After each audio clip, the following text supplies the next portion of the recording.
ভোগাপাৰাত মৰা শুক্লা নদী লেজাৰ বান্ধ বিধ্বস্ত। শীঘ্ৰে মেৰামতি কৰিবলৈ ৰাইজৰ দাবী। আজি বুধবাৰে ৰাইজে বিধ্বস্ত বান্ধ মেৰামতিৰ বাবে দলে বলে ওলাই আহিছে নিজৰ গাঁঠি ধন খৰচ কৰি। ওদালগুৰি জিলাৰ পানেৰী সমষ্টিৰ অন্তৰ্গত ভেৰগাঁওস্থিত ভোগাপাৰাৰ মৰা শুক্লাই নদী লেজাৰ বান্ধে বিধ্বস্ত ৰূপ লৈছে। বৰঙাজুলি শুক্লাই নদীৰ লেজাৰ পৰা বৈ অহা উক্ত বান্ধটি বিধ্বস্ত হোৱাৰ ফলত ভেৰগাঁও অঞ্চলৰ কৃষক ৰাইজ অসুবিধাৰ সন্মুখীন হৈছে। বহুতৰ খেতি মাটি নষ্ট হোৱাৰ উপক্ৰমো হৈছে বুলি মৰা শুক্লাই বান্ধ নিৰ্মাণ সমিতিৰ উপদেষ্টা ভদ্ৰকান্ত বড়োৱে জানিব দিয়ে। মঙলদৈৰ সাংসদ দিলীপ শইকীয়া আৰু বান্ধ মন্ত্ৰী ভৱেশ কলিতাৰ লগতে স্থানীয় বিধায়ক কমলীয়া বসুমতাৰীৰ উপযুক্ত ব্যৱস্থা ল'বলৈ ৰাইজে শীঘ্ৰে দাবী জনায়। Report Arup Boro, Tangla news 24 Bodoland.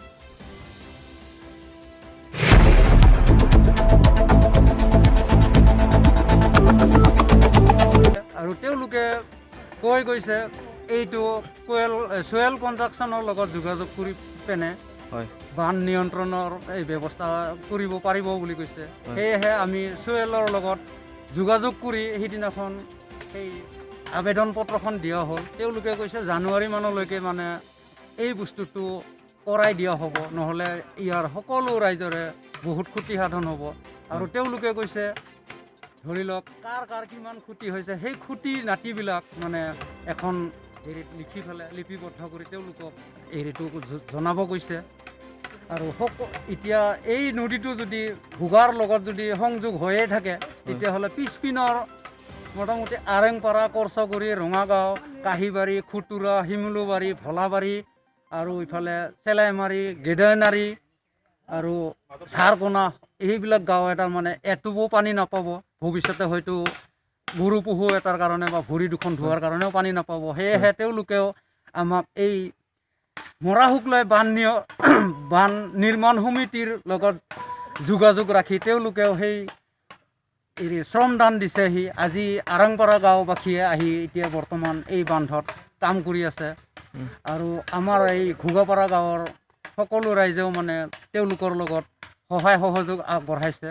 আৰু তেওঁলোকেও যে আমাক এইখিনিত যে শ্ৰমদান দিলে তাৰ বাবে তেওঁলোকক অশেষ ধন্যবাদ। যোৱাকালি আহিছিলে আমাৰ এই ৰঙাগাঁৱৰ গ্ৰুপটো, আৰু পৰহিৰ দিনা আহিছিলে আমাৰ এই শিমলুবাৰী আৰু ক্ষুদ্ৰ গাঁৱৰ মানুহ। সকলোৱে আহি মানে আজি কালি কৰি এইখিনি কৰাৰ মানে হেৰি কৰি সহায় সহযোগ আগবঢ়াইছে। তথাপিতো আমি সম্পূৰ্ণৰূপে মানে নিৰাপদ হ'ব পৰা নাই বা বান্ধটো আমি সম্পূৰ্ণ কৰিব পৰা নাই। আৰু মোৰ এনে ক্ষেত্ৰত ধৰি লওক এই ভাষ্য ৰখাৰ কোনো এটা হেৰি নাই, নাজানো বিশেষ।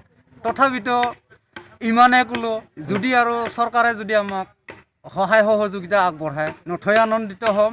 আৰু সকলো ৰাইজৰ ওপৰত আমি ধন্যবাদ জ্ঞাপন কৰিছোঁ, কাৰণ তেওঁলোকে যে আমাক আজি আমাৰো অসুবিধা আৰু তেওঁলোকৰো অসুবিধা বুলি যে আমাক এইকণ যে সময় দিছে তাৰ বাবে আমি সকলো ৰাইজৰ ওচৰতে মানে চিৰকৃতজ্ঞ। আৰু সকলোৱে যেন আমাক এই কামখিনিত সম্পূৰ্ণ কৰাত যেন সহায় সহযোগ আগবঢ়ায় তাৰ বাবে এই পিছপিনৰ গাঁওবিলাকৰ ওচৰত ধন্যবাদ থাকিল। হয়, আজি দেখা পাইছোঁ ইয়াতে ৰাইজে ওলাই বান্ধটো নিৰ্মাণ কৰা হৈছে। ইয়াৰ ক্ষেত্ৰত প্ৰশাসনে কিবা দিছে নেকি? প্ৰশাসনৰ পৰা এতিয়ালৈকে একো হোৱা নাই। প্ৰশাসনে আমাৰ ইয়াত অহাও নাই।